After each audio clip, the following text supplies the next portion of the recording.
Today I'm lucky enough to be joined by Laura Novak Meyer from Glen Mills, Pennsylvania.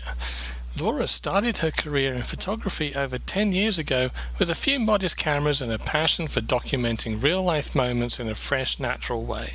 After a successful career as an independent photographer, she started Little Nest Portraits, a boutique photography company that specializes in innovative children's portraiture.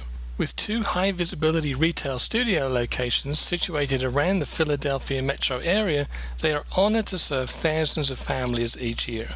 Little Nest Portraits was recently voted the best children's portrait studio by Mainline Today and has been featured in Philadelphia Magazine, CBS Talk Philly, and Good Day Philly on Fox. Through training and coaching of 22 women in the Little Nest home stores, almost all of whom are moms, Little Nest strives to create an environment that allows women to do what they love while balancing their families at home.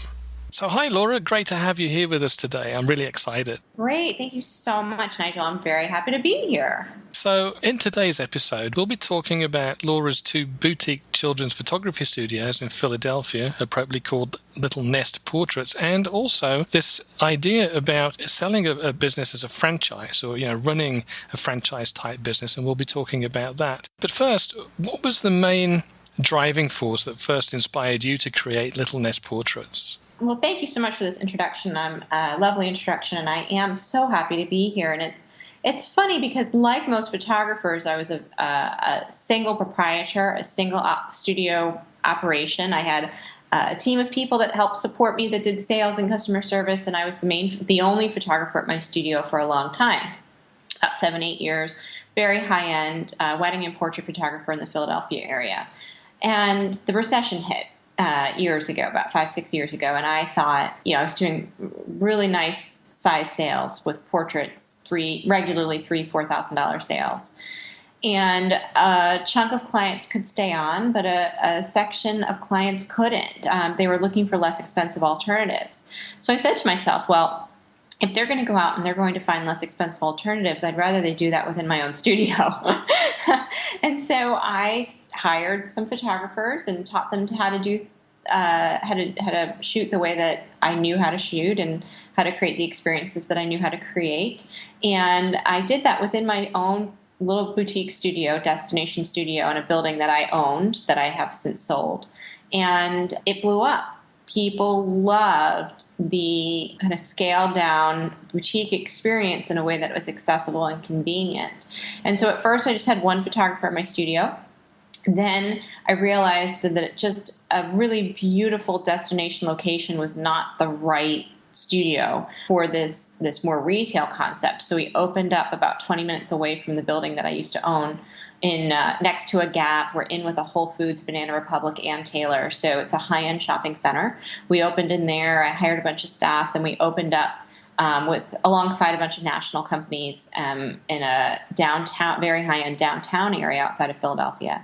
And now I've got about 22 employees, 9 photographers between the 2 locations, and we've franchised. So in the last 5 or 6, and I don't shoot really very much at all anymore. So in the last 5 or 6 years, the concept really went from being a solution to the recession to its own business that has taken on really a life of its own. Whereas this was designed to kind of be a Band-Aid, has ended up being a humongous business, a multi-million-dollar business, which has been really amazing.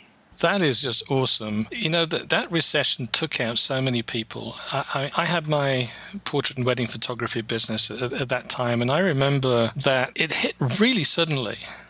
I don't know whether that was the same for everybody, but certainly for me, it was almost like overnight. It was like somebody just came and they just turned off the tap. Yeah, it was like September of 2009. Like it was around that time. It was the same, especially being close to New York City. It was like, Wall Street just crashed within a week. They were all kind of going down, all of the big financial firms. And it was a big impact here in the Northeast because so many jobs and so many careers were dependent on Wall Street revenue. And I had family members that invested in Madoff. So we had, being here in the Northeast, this was hit very hard. The recession hit very hard. And having and this is also around the same time that Target started doing luxury for the masses type of concepts. They were taking high-end designers and making them available in little boutique sections of Target. So the idea of having a luxury boutique product or experience scaled down and available to the masses was not unique. It's just nobody in the photography industry was really doing it. And we tried it, and it worked really well. And then we've perfected it and tweaked it. And even in the last 5 or 6 years, the concept is a total shift from the way that we had started out, which was really an experiment. Well, I'm glad it worked out because here we are today, yes, several years later, talking about it, which is fantastic. Now, you describe your photo business as being a boutique photography studio. And, for those out there who might not fully understand what that means, what would you say are the main qualities that, say, go into a boutique photographer?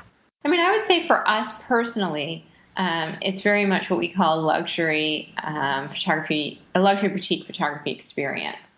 So we consider the whole entire customer process a customer experience. From the minute they call, the fact that we're open 7 days a week, that we're open about 10 hours a day, that we're in accessible locations, that makes it very much part of the experience, the convenience, the accessibility, but also the feeling that somebody gets when they walk in the door. How the studio smells, what they see visually, how they're greeted, what they're offered to eat and drink is all part of what I would consider to be the experience. Then when they go into the photography room, what it feels like, what it smells like, how clean it is, that is all part of the experience. When they go to purchase, how prepared they were to purchase, the accessibility of the products, the quality of the products, the quality of the photography in the products is all part of the experience. When they come to pick up, how it's packaged, how it's presented to them.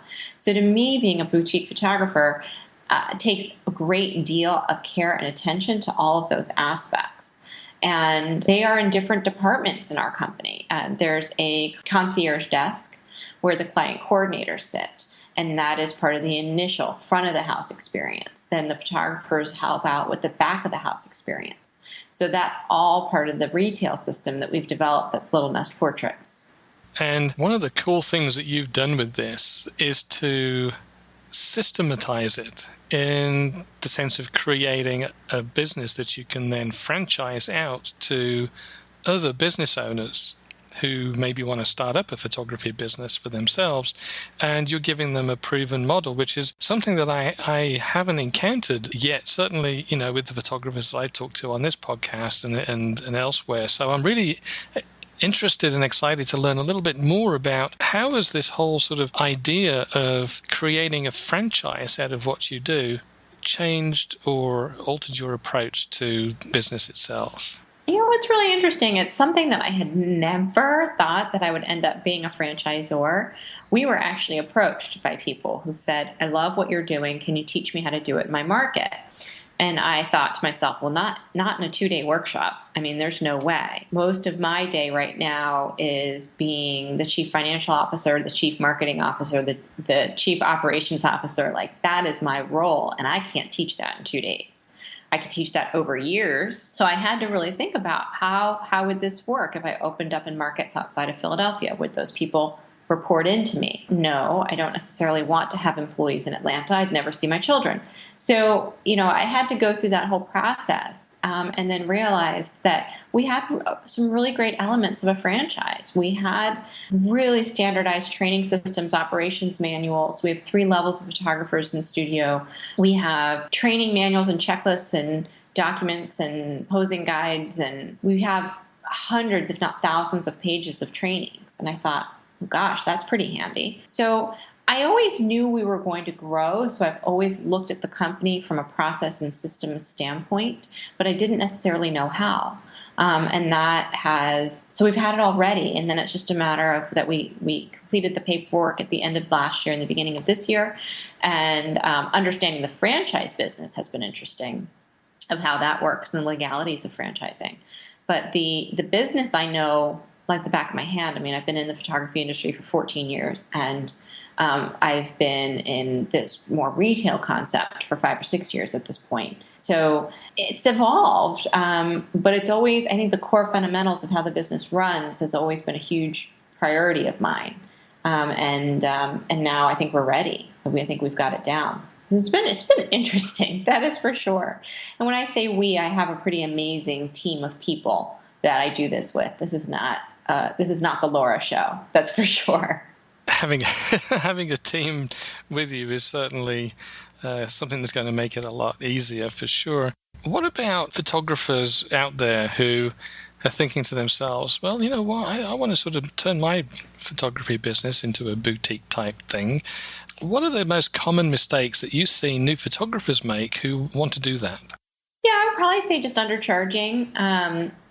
I used to do a lot of speaking and teaching in the industry before I moved into being a franchisor, and I just think people are not running their numbers. I'm sure this is a common thing that people discuss on your podcast, but I would imagine it's pretty prevalent that people are just not running their numbers. They think I'm too new, I really can't charge, or I shouldn't be charging, or I don't feel comfortable charging, or they have a lot of sales objections within their own heads of how they approach pricing. And I would imagine that is probably the most common, is not feeling like they can ask for X amount of money for their photography because they don't believe in their own worth. And that's tricky.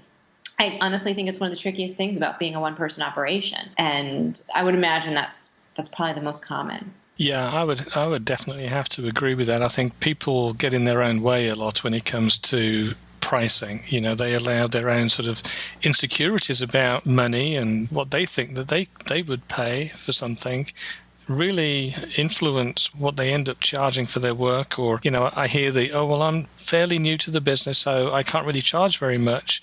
When you look at their work and it's leagues ahead of a lot of people who've been in the business for a long time, you know, in some cases. And, you know, so really, you know, it's according to, you know, if you create a quality product and you're giving the customers a positive experience that makes them want to tell their friends and come back, then, yeah, I think you should charge appropriately for that. So I totally agree with you. And we talked a lot about this whole sort of idea of the experience that, you know, that the clients have with you. What would you say is the ideal experience that you aim for with all of your clients? I mean, the ideal experience is that it becomes that cocktail party conversation. I always think about, okay, what are people saying when they go to a cocktail party? They go to the neighborhood party. I went to that photographer and they didn't seem to really know what to do with my children, and my children were a nightmare, and it was so stressful, and then I didn't get the price list, or I ordered one thing and another thing came, and I went with a lesser quality option and I was sad I did. Or is the conversation, oh my gosh, I went in there and the person like totally, I don't know what they did to my kids, but they were angels. And they had snacks and they had a changing station. And when I went to order, I knew about the pricing in advance. They had given it to me. It wasn't the least expensive thing out there, but you know what? I felt like it was really worth it. Like, I always think about what's that cocktail party conversation and what can we provide to make that cocktail party conversation in our favor? Because that's what happens. People go to parties and they talk about what it is that they just did or what it is they just purchased. And I want to make sure that we're giving them really good things to talk about. So that is something I think about often, actually.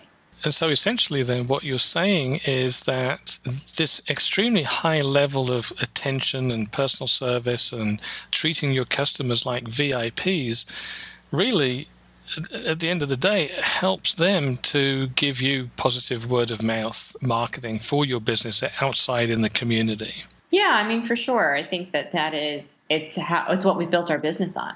And of course, you know, we all know that word of mouth is one of the most effective, if not free, types of marketing that we have out there. I want to go back just real quick to this whole sort of idea of systematizing the business very briefly, because I thought of a question and I wrote it down while we were talking about that. And you have a lot of employees. You know, you said I think you had 22 employees across the two locations that you have, and 9 photographers or something along those lines. Most photographers out there are just working by themselves. But would you say that it's possible for a solo photographer to take this idea of departmentalizing the business for themselves, you know, so that they know that, well, this area of my activities is to do with accounting, and this is to do with the client experience, and this is to do with the photography, and this is the post-processing and the client delivery and all that kind of thing.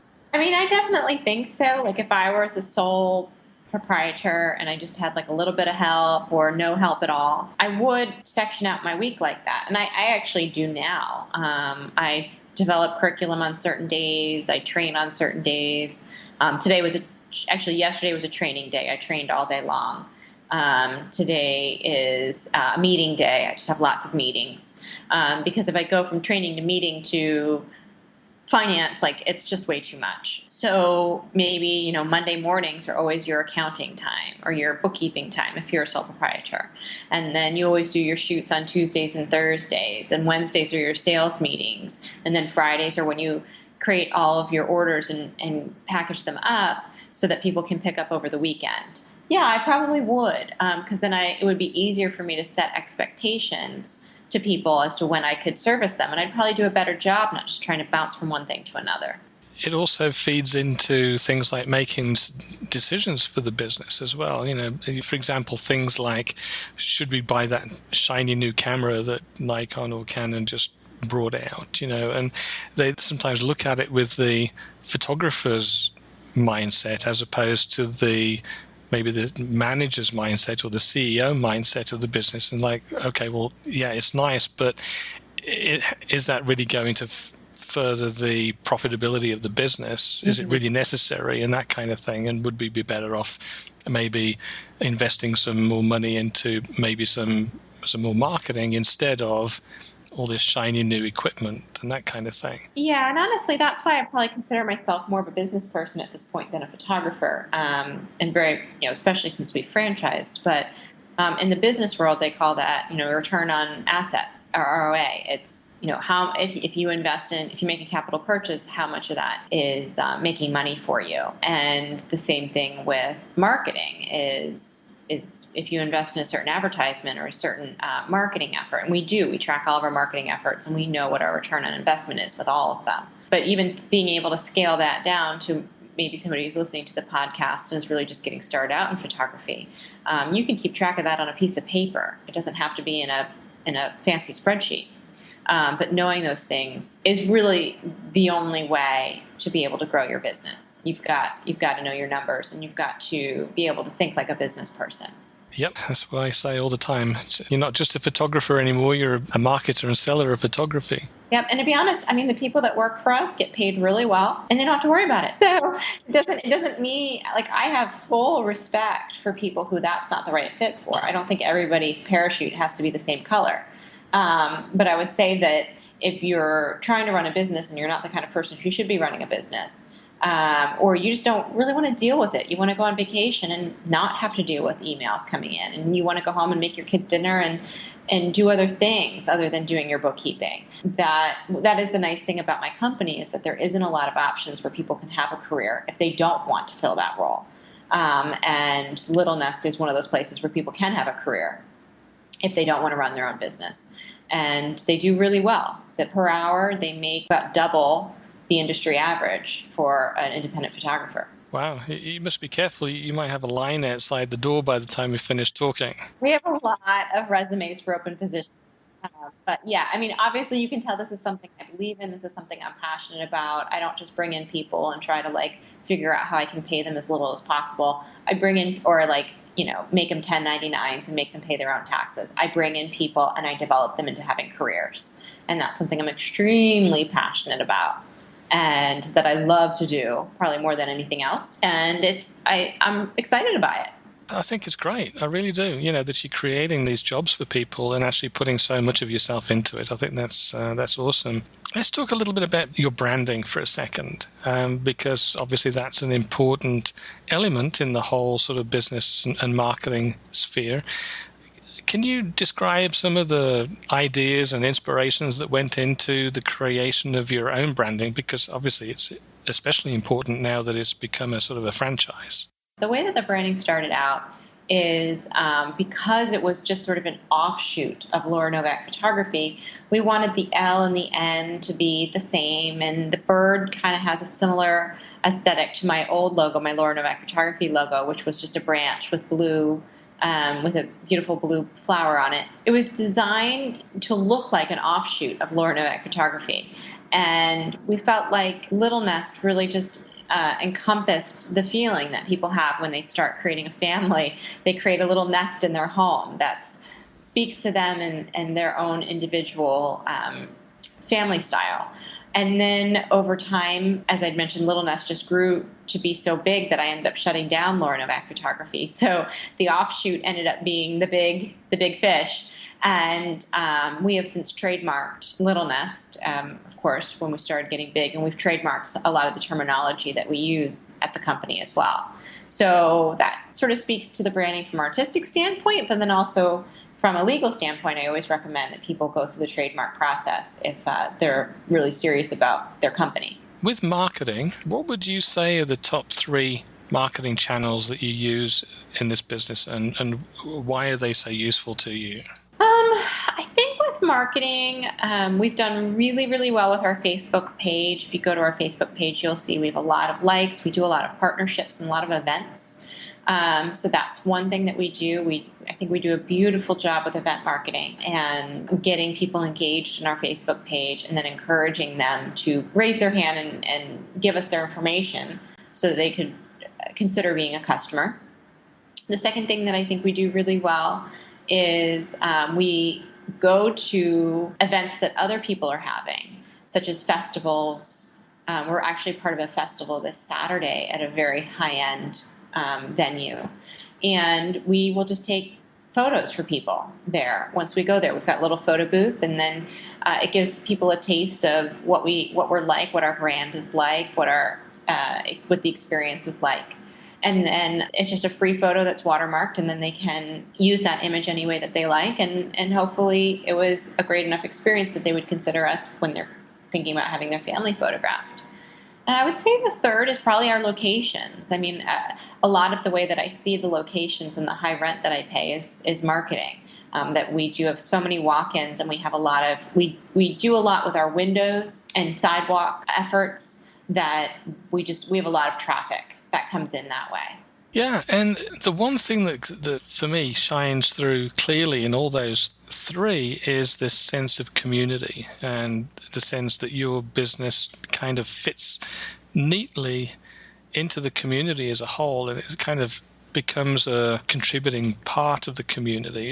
Would you say that is a fair statement? I would say that's a very observant statement. We are very integrated with our communities. And as you said that, another marketing venue for us has been silent auctions. I mean, we donate to hundreds of silent auctions. It would surprise me if there was a silent auction in the greater Philadelphia area that we weren't visible. And it's a machine. We've got displays coming and going. We've got sign-in, sign-out sheet. We've got dozens of displays going out the door at the end of every week. We collect those displays in the beginning of the next week. It's a big part of our marketing process at both studios. And we never say no. The only requirement is our display package, that they use what we provide. I want to go back to Facebook just for a second and the way that you utilize your Facebook page, because I think one of the biggest mistakes that I see photographers making with Facebook is that they treat it like a broadcast medium as opposed to building relationships with their fans and that kind of thing. So, for example, you see posts like, hey, don't forget to book your session this week before the offer runs out, or, we're having a sale next week, or this promotion and that promotion. Do you have a specific strategy, if you like, for using Facebook to connect better with your audience? I think of Facebook as a conversation. So would you go up to somebody at a party and say, even if you got some good press, would you say, hi, my name is Nigel, and I want to let you know that I was in Entrepreneur magazine last month, and here's what the article looked like, and are you impressed? Like, that would be so awkward. Like, even if, I was recently quoted in Entrepreneur magazine, I use that as an example, a month ago. And instead, I made a joke about how I was on the same page with Jessica Alba and how I hoped that maybe someday we could become friends. And I tagged her. And everyone thought that, they were joking around. They were like, oh, I'm sure Jessica Alba is just dying to be friends with you. And I'm like, I know. So like it ended up being joking, like that I would do. I would go up to somebody at a party and say, hey, as we're getting a conversation, I might say, hey, I was just in the same page as Jessica Alba on Entrepreneur Magazine. I'm kind of hoping that she's going to ring me up and we can do a play date with the kids. That I think it needs to be conversational. If you have something to brag about, please put it in the context of some kind of humor or some kind of conversation. Otherwise, people are it's just noise, they don't want that. Even if it's impressive, they don't care. That's how I look at social media. I really do try to make it a conversation. That's fantastic. And you're absolutely right. When I've been to networking meetings, for example, where you see a lot of people just running around a room with business cards, running up to people, hey, I'm Bob, hey, I'm John, hey, I'm Jane, or whatever. Here's my business card. I'm awesome, fantastic. And when they run out, they leave the room and they're gone. It's the same, same kind of thing. It's a complete failure. Those business cards will end up in the trash, at the best, and I think Facebook is the same. Well, all social media really is the same. Is that you have to treat it like it's a gathering at someone's house or something like that. Where if you wouldn't do it at someone's party, then don't do it on Facebook. Yeah. By the way, Jessica Alba, if you're listening. Hey, if she's listening to my podcast, I'll be amazed. I know. I think we would be really good friends. She owns a company. I own a company. I think this could work. Yeah, absolutely. Well, you never know. Maybe I'll tag her in this and say, hey, we talked about you in our podcast. I think you should, even if I'm only angling to get in her closet. We'll tell her to come and check it out so she can see whether we said nice things about her or bad things. Exactly. Yeah. I just really want her shoe collection. You won't believe what we said about you in that podcast. So just a couple of questions left. Your blog. You have a blog, and that's fantastic. I love it when photographers have blogs because I'm a huge blog fan. So how does that fit into your overall marketing strategy? We blog every single session. Honestly, it's not something that I personally do. It's something that each photographer is responsible for, developing a relationship with their client using the blogs. We have a blog for each location, and every classic session, not our mini sessions, but every classic session gets blogged. And that's a great marketing tool for us. I don't use blogs in the sense of we don't write long articles. We don't drone on and on. We don't, show every photo from every session, but we give people a little sneak peek, and that seems to work really nicely. Yeah, I noticed that you had a very nice call to action at the end of your blog post. Mm-hmm.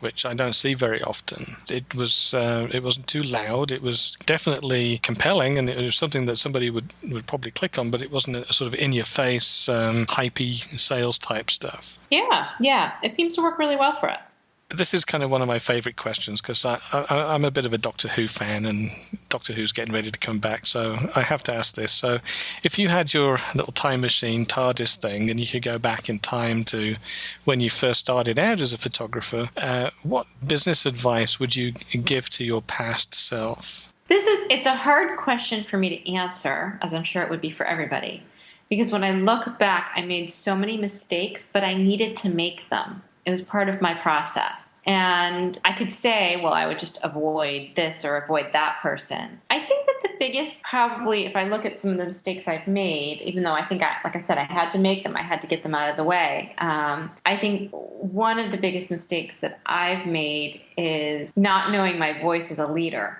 And that doesn't necessarily, it's not even a huge mistake from a photography standpoint. But it was probably a mistake. It was probably as soon as I really figured out who I was as a leader and developed my own voice as a leader, I had a much easier time in business. I wasn't so worried about what other people thought or if I was offending somebody or if an employee was upset with me because I felt like I was a little too authoritative that day. I kind of bumbled around a little bit in that space before I figured out exactly how I wanted to communicate with my team and with my customer base. I think that just came over time. I wish I could have sped it up a little bit because I think that it would have saved me some pain and suffering. But I think I needed that. I needed those employees who kind of walked all over me for me to be able to say, you know what, that didn't work. Let me do this again. I needed that, really tough customer situation where I was trying too hard to please them, and it was just way outside of anything I should have ever promised. It was those experiences that made me stronger as a leader and really has prepared me for the growth that we're about to experience as the CEO of a national brand. But I just feel like I had to go through that. It was just one of those things. Laura, thank you so much for doing this. I really appreciate it. It's been wonderful talking with you, and congratulations on the franchising of your business. I think that is just fantastic. And, I love the way that you're dedicated to helping other business people make an effective business for themselves out of this. So thank you so much for sharing all of your experience and knowledge with us here today. I really appreciate it a lot. Thank you. I really appreciate you having me. Have a wonderful day, everybody.